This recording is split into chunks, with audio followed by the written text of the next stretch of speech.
ಇತ್ತೀಚೆಗೆ ಇನ್ಫರ್ಟಿಲಿಟಿಯನ್ನು ನಾವು ತುಂಬ ನೋಡ್ತಾ ಇದ್ದೀವಿ.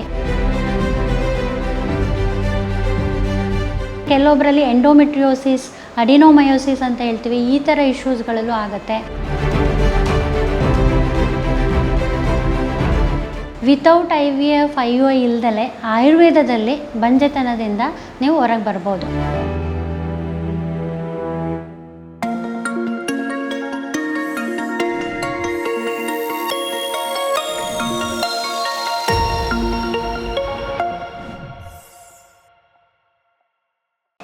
ನಮಸ್ತೆ, ನಾನು doctor Yamuna BS, chief doctor, Guduchi the ಆಯುರ್ವೇದಿಸಮ್.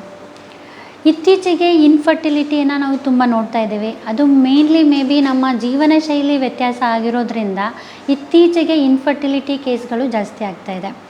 Infertility ಅಂತ ಒಂದು ಬಂಜೆತನ ಅಂತ ಒಂದು ಶಬ್ದ ಅಂದ ಕೂಡಲೇ ಜನಗಳ ತಲೆಯಲ್ಲಿ IUI ಮಾಡ್ಕೋಬೇಕು ಇಲ್ಲ IVF ಮಾಡ್ಕೋಬೇಕು ಅನ್ನೋ ಒಂದು ಇದು ಬರುತ್ತೆ ತಲೆಯಲ್ಲಿ. ಬಟ್ ನನ್ನ ಪ್ರಕಾರ ಮತ್ತು ಆಯುರ್ವೇದದ ಪ್ರಕಾರ ವಿತೌಟ್ IVF IUI ಇಲ್ದಲೆ ಆಯುರ್ವೇದದಲ್ಲಿ ಬಂಜೆತನದಿಂದ ನೀವು ಹೊರಗೆ ಬರ್ಬೋದು. ಅಂದರೆ ಆಯುರ್ವೇದದಲ್ಲಿ ಕೆಲವೊಂದು ಚಿಕಿತ್ಸೆಗಳನ್ನ, ಈ ಪಂಚಕರ್ಮ ಚಿಕಿತ್ಸೆ ಇರ್ಬೋದು, ಅದು ರೆಗ್ಯುಲರಾಗಿ ಅವರ ಆಹಾರ ಪದ್ಧತಿ ಆಯಿತು, ಜೀವನ ಶೈಲಿ ಚೇಂಜಸ್ಸು ಮತ್ತು ಕೆಲವೊಂದು ಮೆಡಿಸಿನ್ಸ್ಗಳಿಂದ ಈ ಬಂಜೆತನದ ಸಮಸ್ಯೆಯಿಂದ ಹೊರಗೆ ಬರ್ಬೋದು. ಈಗ ಬಂಜೆತನ ಅಂದ ಕೂಡಲೇ ಏನಪ್ಪ ಅಂದರೆ, ಈಗ ರೆಗ್ಯುಲರಾಗಿ ಅವರು ಮದುವೆಯಾಗಿ 1 ವರ್ಷ ಸತತವಾಗಿ ಅವರು ಟ್ರೈ ಮಾಡಿ ಕೂಡ ಅವರಿಗೆ ಮಕ್ಕಳಾಗಿಲ್ಲ, ಸಂತಾನಭಾಗ್ಯ ಆಗಿ ಬಂದಿಲ್ಲ ಅಂದಾಗ ಅದನ್ನು ನಾವು ಇನ್ಫರ್ಟಿಲಿಟಿ ಅಂತ ತಗೊಳ್ತೀವಿ.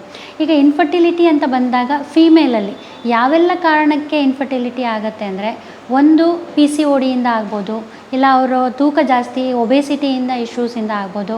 ಈಗ ಆಲ್ರೆಡಿ ಅವರು ಡಯಾಬಿಟೀಸ್ ಇದ್ದರೂ ಅವರಿಗೆ ಈ ಸಮಸ್ಯೆ ಆಗೋ ಚಾನ್ಸಸ್ ಇರುತ್ತೆ. ಇನ್ನು ಕೆಲವೊಬ್ಬರಲ್ಲಿ ಎಂಡೋಮೆಟ್ರಿಯೋಸಿಸ್, ಅಡಿನೋಮಯೋಸಿಸ್ ಅಂತ ಹೇಳ್ತೀವಿ, ಈ ಥರ ಇಶ್ಯೂಸ್ಗಳಲ್ಲೂ ಆಗುತ್ತೆ. ಮತ್ತು ಇನ್ನು ಕೆಲವೊಬ್ಬರಲ್ಲಿ ಪೆಲ್ವಿಕ್ ಇನ್ಫ್ಲಮೇಟ್ರಿ ಡಿಸೀಸ್ ಅಂತ ಹೇಳ್ತೀವಿ.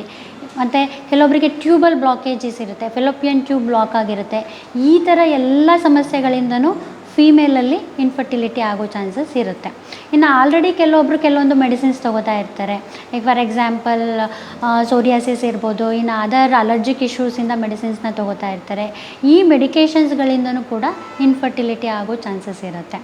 ಇನ್ನು ಮೇಲ್ ಇನ್ಫರ್ಟಿಲಿಟಿ ಅಂತ ಬಂದಾಗ, ಇನ್ನು ಪುರುಷರಲ್ಲಿ ಯಾಕೆಲ್ಲ ಇನ್ಫರ್ಟಿಲಿಟಿ ಆಗುತ್ತೆ ಅಂದರೆ, ಕೆಲವೊಂದು ಅವ್ರದ್ದು ಸೆಮೆನ್ ಕ್ವಾಲಿಟಿ ಕಡಿಮೆ ಇರೋದ್ರಿಂದ, ಇಲ್ಲ ಮತ್ತು ಅವ್ರದ್ದು ಮೊಟಿಲಿಟಿ ಆಯಿತು, ನಂಬರ್ ಆಫ್ ದ ಕೌಂಟ್ ಕಡಿಮೆ ಇದ್ದಾಗ ಕೂಡ ಅವರಿಗೆ ಇಶ್ಯೂಸ್ ಆಗ್ಬೋದು. ಇನ್ನು ಕೆಲವೊಂದು ರುಮ್ಯಾಟೆಡ್ ಆರ್ಥ್ರೈಟಿಸ್ ಸಮಸ್ಯೆ ಇರುತ್ತೆ. ಮತ್ತು ಕೆಲವೊಂದು ಮೆಡಿಸಿನ್ಸ್, ಓರಿಯಾಟಿಕ್ ಮೆಡಿಸಿನ್ಸ್ನ ತೊಗೊಳ್ಳೋದ್ರಿಂದ ಲಾಂಗ್ ಟರ್ಮಲ್ಲಿ ಮೆಡಿಕೇಷನ್ಸ್ನ ಯೂಸ್ ಮಾಡ್ತಾಯಿದ್ರು ಕೂಡ ಈ ಸಮಸ್ಯೆ ಆಗೋ ಚಾನ್ಸಸ್ ಇರುತ್ತೆ. ಇಲ್ಲ ಡಯಾಬಿಟೀಸ್ ಇರುತ್ತೆ, ಇಲ್ಲ ಸ್ಮೋಕಿಂಗ್ ಹ್ಯಾಬಿಟ್ಸು, ಈ ಆಲ್ಕೋಹಾಲ್ ಕನ್ಸಂಪ್ಷನ್ನು, ಈ ಎಲ್ಲ ಪಾಸಿಟಿವ್ ಫ್ಯಾಕ್ಟರ್ಸಿಂದ ಅವರಿಗೆ ಪುರುಷರಲ್ಲಿ ಬಂಜೆತನ ಬರೋ ಅಂಥ ಮೋರ್ ಚಾನ್ಸಸ್ ಇರುತ್ತೆ. ಇನ್ನು ಯಾರೆಲ್ಲ, ಈಗ ಪುರುಷರಲ್ಲಾಯಿತು ಮಹಿಳೆಯರಲ್ಲಾಯಿತು ಬಂಜೆತನ ಅಂತ ಬಂದಾಗ ಆಯುರ್ವೇದದಲ್ಲಿ ಮೊದಲನೇದಾಗಿ ಆ ಪಾಸಿಟಿವ್ ಫ್ಯಾಕ್ಟರ್, ಈಗ ಯಾವ ಸಮಸ್ಯೆಯಿಂದ ಅವರಿಗೆ ಬಂಜೆತನ ಆಗ್ತಾ ಇದೆ ಅದನ್ನು ನೋಡಿ ಅದಕ್ಕೆ ಟ್ರೀಟ್ಮೆಂಟ್ ಮಾಡಬೇಕಾಗತ್ತೆ.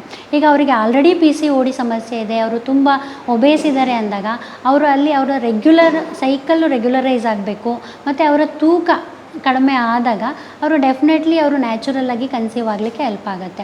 ಈಗ PCOD ಅಂದ ಕೂಡಲೇ ಅವರಿಗೆ ಇರ್ರೆಗ್ಯುಲರ್ ಪೀರಿಯಡ್ಸ್ ಇರುತ್ತೆ, ಇಲ್ಲ ಅನಿಮಿಯತ ಅಂದರೆ ಪೀರಿಯಡ್ಸ್ ರೆಗ್ಯುಲರ್ ಇದ್ದರೂ ಕೂಡ ಹೆವಿ ಬ್ಲೀಡಿಂಗ್ ಆಗೋದು, ತುಂಬ ಸ್ಟಮಕ್ ಪೇಯ್ನ್ ಇರೋದು, ಈ ಥರ ಸಮಸ್ಯೆ ಇರುತ್ತೆ.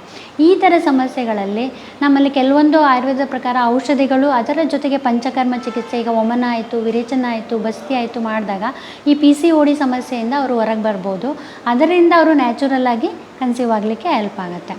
ಇನ್ನು ಎಂಡೋಮೆಟ್ರಿಯೋಸಿಸ್ ಇಶ್ಯೂಸ್ ಇದೆ, ಅಡಿನೋಮಯೋಸಿಸ್ ಇಶ್ಯೂಸ್ ಇದೆ ಅಂದಾಗ ನಾವು ಆ ಪರ್ಟಿಕ್ಯುಲರ್ ಕೇಸ್ಗಳಲ್ಲಿ ನಮ್ಮ ಆಯುರ್ವೇದದ ಪ್ರಕಾರ ಉತ್ತರ ಬಸ್ತಿ ಅಂತ ಹೇಳಿ ಮಾಡ್ತೀವಿ. ಉತ್ತರ ಬಸ್ತಿ, ಯೋಗ ಬಸ್ತಿ ಟ್ರೀಟ್ಮೆಂಟ್ಗಳನ್ನ ಮಾಡಿದಾಗ ಅಲ್ಲಿ ಎಂಡೋಮೆಟ್ರಿಯೋಸಿಸ್ ಸಮಸ್ಯೆಯಿಂದ ಅವರು ಹೊರಗೆ ಬರ್ಬೋದು. ಅದರಿಂದ ಅಲ್ಲಿ ಎಂಡೋಮೆಟ್ರಿಯಮ್ ರಿಸೆಪ್ಟಿವಿಟಿ ಜಾಸ್ತಿ ಆಗೋದ್ರಿಂದ ಅವರು ನ್ಯಾಚುರಲ್ಲಾಗಿ ಕನ್ಸೀವ್ ಆಗಲಿಕ್ಕೆ ತುಂಬ ಹೆಲ್ಪ್ ಆಗುತ್ತೆ. ಇನ್ನು ಪುರುಷರಲ್ಲಿ ಈಗ ಸೆಮೆನ್ ಕೌಂಟ್ ಕಡಿಮೆ ಇರ್ಬೋದು, ಇಲ್ಲ ಮೊಟಿಲಿಟಿ ಕಡಿಮೆ ಇರ್ಬೋದು, ಅವರಲ್ಲೂ ಕೂಡ ನಮ್ಮ ಆಯುರ್ವೇದದಲ್ಲಿ ಪಂಚಕರ್ಮ ಕೆಲವೊಂದು ಬಸ್ತಿ ಟ್ರೀಟ್ಮೆಂಟು ಮತ್ತು ವಿರೇಚನ ಮಾಡೋದ್ರಿಂದ ಅವರಲ್ಲಿ ಸೆಮನ್ ಮೊಟಿಲಿಟಿನ ಜಾಸ್ತಿ ಮಾಡ್ಬೋದು, ಪ್ಲಸ್ ಕೌಂಟು ಕೂಡ ಇಂಪ್ರೂವ್ ಆಗುತ್ತೆ. ಅದರೊಟ್ಟಿಗೆ ಒಂದು 4ರಿಂದ 5 ತಿಂಗಳಾದ್ರು ಅವರು ಕಂಟಿನ್ಯೂಸ್ ಆಗಿ ಮೆಡಿಕೇಷನ್ಸ್ಗಳನ್ನ ಡಾಕ್ಟರ್ಗಳ ಸಲಹೆ ಅಂತ ಫಾಲೋ ಮಾಡಿದ್ರೆ ಡೆಫಿನೆಟ್ಲಿ ಅವರು ಈಸಿಯಾಗಿ ಕನ್ಸೀವ್ ಆಗಲಿಕ್ಕೆ ಹೆಲ್ಪ್ ಆಗುತ್ತೆ. ಈಗ ಯಾವುದೇ ಸಮಸ್ಯೆಯಲ್ಲಿ ಅವರಿಗೆ ಪುರುಷರಲ್ಲಾಯಿತು ಸ್ತ್ರೀಯರಲ್ಲಾಯಿತು ಯಾವುದೇ ಸಮಸ್ಯೆಯಿಂದ ಇನ್ಫರ್ಟಿಲಿಟಿ ಆಗಿದ್ರೂ ತೊಂದರೆ ಇಲ್ಲ. ಆಯುರ್ವೇದದಲ್ಲಿ ಅವರು ಡೆಫಿನೆಟಾಗಿ ಈ ಗುಡ್ ನ್ಯೂಸನ್ನು ಪಡ್ಕೋಬೋದು ಅಂತ ಹೇಳ್ತೇನೆ. ಅದರ ಜೊತೆಗೆ ಈಗ ಆಲ್ರೆಡಿ ಈಗ ಕೆಲವೊಬ್ಬರಿಗೆ ಫೆಲೋಪಿಯನ್ ಟ್ಯೂಬ್ ಬ್ಲಾಕ್ ಇದೆ, ಅವರಿಗೆ ಅಂಥ ಸಂದರ್ಭದಲ್ಲಿ ಅವರು IVF ಹೋಗಬೇಕಾಗತ್ತೆ. ಅದೇ IVFಗೆ ಹೋಗೋಕ್ಕಿಂತ ಮುಂಚೆ ನಮ್ಮಲ್ಲಿ ಪ್ರೀ ಕನ್ಸೆಪ್ಷನಲ್ ಕೇರ್ ಅಂತ ಹೇಳಿ ಮಾಡ್ತೀವಿ. ಅಂದರೆ ಅಲ್ಲಿ ಎಂಡೋಮೆಟ್ರಿಯಮ್ ರಿಸೆಪ್ಟಿವಿಟಿ ಇಂಪ್ರೂವ್ ಮಾಡೋದಾಯಿತು, ಯುಟ್ರಸ್ದ ಮೊಟಿಲಿಟಿ ಆಯಿತು, ಮತ್ತು ಅದನ್ನು ಸ್ಟ್ರೆಂತ್ನಿಂಗ್ ಥರ ಮಾಡೋದಾಯಿತು. ಮಾಡಿದಾಗ ಏನಾಗುತ್ತೆ ಅಂದರೆ ಅಲ್ಲಿ ಅವರಿಗೆ ಫಸ್ಟ್ ಅಟೆಂಪ್ಟ್ ಆಫ್ IVF ಅಲ್ಲೇ ಅವರು ನ್ಯಾಚುರಲ್ಲಾಗಿ ಕನ್ಸೀವ್ ಆಗಲಿಕ್ಕೆ ಹೆಲ್ಪ್ ಆಗುತ್ತೆ. ನಮ್ಮಲ್ಲಿ ಜನರಲಿ ಆಯುರ್ವೇದದಲ್ಲಿ ಹೇಳ್ಬೇಕಂದ್ರೆ ಆಲ್ಮೋಸ್ಟ್ 80 to 90% ಸಕ್ಸಸ್ ರೇಟ್ ಇನ್ಫರ್ಟಿಲಿಟಿಗೆ ಇರೋದ್ರಿಂದ ಯಾರೆಲ್ಲ ಇನ್ಫರ್ಟಿಲಿಟಿಯಿಂದ ಬಳಲ್ತಾ ಇದ್ದೀರಾ ಅದಕ್ಕೆ ಚಿಂತೆ ಬೇಡ. ನಿಮಗೆ ಏನಾದರೂ ಹೆಚ್ಚಿನ ಮಾಹಿತಿ ಬೇಕಿದ್ದರೆ, ಇನ್ಫರ್ಟಿಲಿಟಿ ಇಶ್ಯೂ ಇತ್ತು, ನಿಮಗೆ ಹೆಚ್ಚಿನ ಮಾಹಿತಿ ಬೇಕು ಅಂದರೆ ನಮ್ಮ ಕ್ಲಿನಿಕ್ಕಿಗೆ ವಿಸಿಟ್ ಮಾಡ್ಬೋದು.